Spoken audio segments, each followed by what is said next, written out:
How's it going, people? In the last two videos on this, I bought a whole Fanatec sim racing setup for almost $2.5 grand, turned it into a sim racing rig with my dad, and all of this was to replace my old Logitech Driving Force GT setup with over 20 years of use. Now, with my old DFGT setup, it cost around about £250, and my new setup cost around about £2,500, so a pretty good comparison. So now that I've had a couple of weeks to learn what it's like to drive on my new setup and get used to it a little bit more, I thought it would be worth comparing the two, seeing which one I'm faster on, and basically giving you my review of whether it's worth spending this much money on a sim setup or whether you can just buy something nice and cheap and still be just as good. If you enjoyed the video, remember to like, comment, subscribe, all that great stuff, and without further ado, let's get into the video.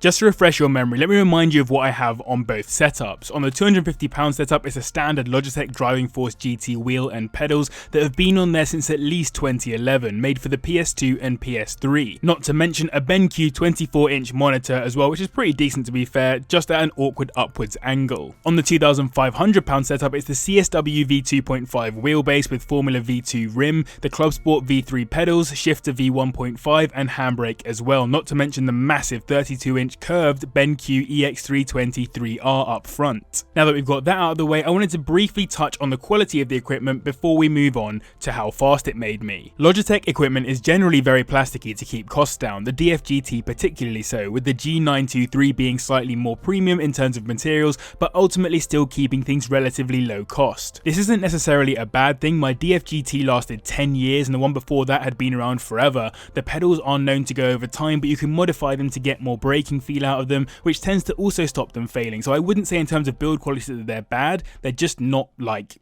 premium. The Fanatec equipment that I bought, on the other hand, looks and feels amazing. Well machined, great quality control, and everything feels very real. I mean, the V2 rim is literally 5mm of solid carbon fiber and Alcantara grips. It's insane. Obviously, there are more expensive and more real things on the market, but you can spend more than I did in total for just a wheel rim from somewhere like Precision Sim Engineering. Overall, it has to be said, the Fanatec stuff gasses me up every time I get into the sim. Even after hammering it out for a couple of weeks at this point, I cannot get over how good the quality is. Nothing has gone wrong yet, so until that happens, I can't comment on the after sales though. Anyway, I think the best way to show you the impact this had on my sim racing speed is through a relatively fair test. On Christmas Day, just before we put together the new sim rig, I jumped into iRacing to put in 10-ish laps in the Formula 3.5 around Silverstone, a car and track combination I know relatively well, but hadn't done in a while, so I wasn't going to be impacted by being super warmed up to it. Of those 10 laps on full fuel, my fastest time was a 1:46.740, which is actually quite slow,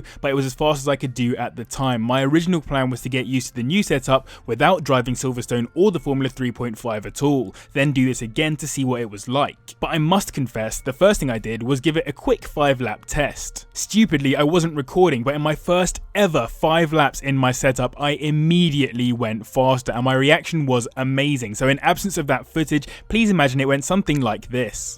Oh, yes! Let's go! Oh, mate, I'm so gassed! Woo!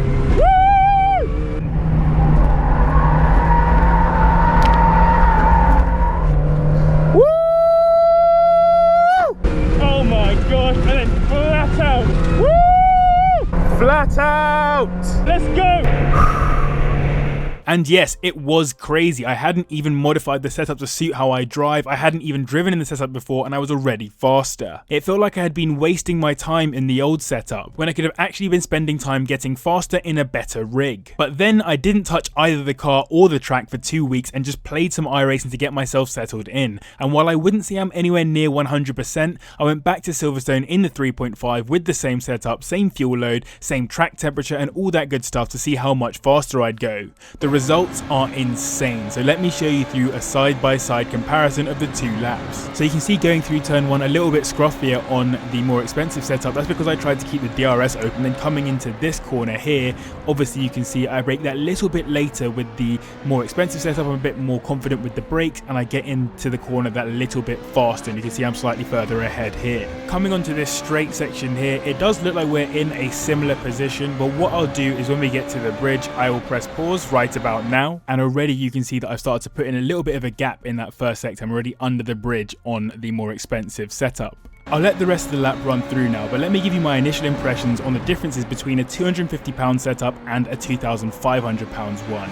First up, it's the brakes. In the Logitech setup, even with my pedals modified for better feel, compared with the Fanatec V3s, it feels very binary. Difficult to get the braking correct, you have to be super careful to make sure you don't lock the brakes, and generally you don't get as much feedback from the car. Ultimately, braking is where a lot of the lap time is made, so the switch to the V3s helps significantly, as even though I'm still getting used to them, I can be so much more confident on the brakes, getting on them later, harder, and with an understanding of when I might be likely to lock up. I think this might be the single most important benefit of the expensive setup. Almost as important is the throttle. On the £250 rig, the throttle feels incredibly light and there isn't a huge angle to play with. Because of this, it's quite difficult to feather the throttle at the exact level you want and keep it there. Again, not impossible, but requires a lot more finesse and muscle memory. With the V3s, you have a lot more real estate to play with, and I've put the stiffer spring on to make sure I get the right amount of feel and pushback from the pedal. This has made it easier to get on the power earlier when exiting corners in particular, which again massively helps to improve lap times. And to prove that point, here you can see both laps coming to an end. As I mentioned, the £250 setup that I'd been using for almost 20 years since I was around 5 years old, I got a time of 1 minute 46.740, and on the £2,500 rig that I'd been using for just 2 weeks, I managed a time of 1 minute 45.357, almost 1.5 seconds faster, which is a ridiculous difference to achieve. I'm not saying you'll go 1.5 seconds faster by spending £2.5 grand, instead what I'm saying is that there is a clear benefit to having a more fit for purpose build. The final key point I wanted to mention before I was so rudely interrupted by the lap ending is the steering feel. You might have noticed that my lap in the £2,500 rig was actually scruffier than that in the £250 rig, and yet every time the car misbehaved, I was immediately on it thanks to the wheelbase. On the Logitech setup, there are occasions where the car just disappears from underneath you without warning, and you have to pray you can collect it. The Club Sport V2.5 gives you way better feel of the road beneath you, so you can push the car to those limits and feel confident that if you do have a slide, you can generally collect it without losing a bunch of time.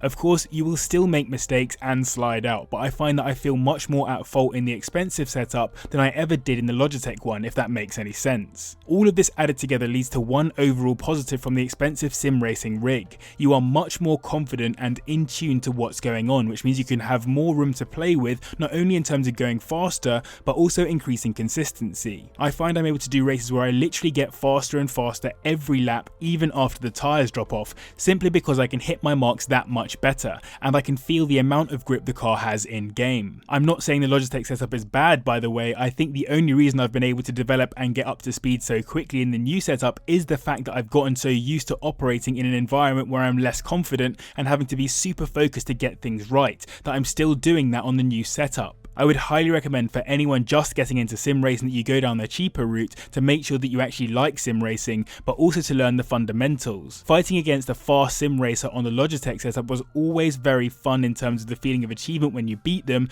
but it also gave you an excuse when you got beaten. With the expensive setup, you lose that excuse, but the opportunities to go fast just gets bigger and bigger. I hope you enjoyed this video. If you did, make sure you subscribe and hit the like button, as it really helps the channel out. I'm also trying to buy a house this year, so if you like, then more people will see it, which will ultimately help me with that house buying target.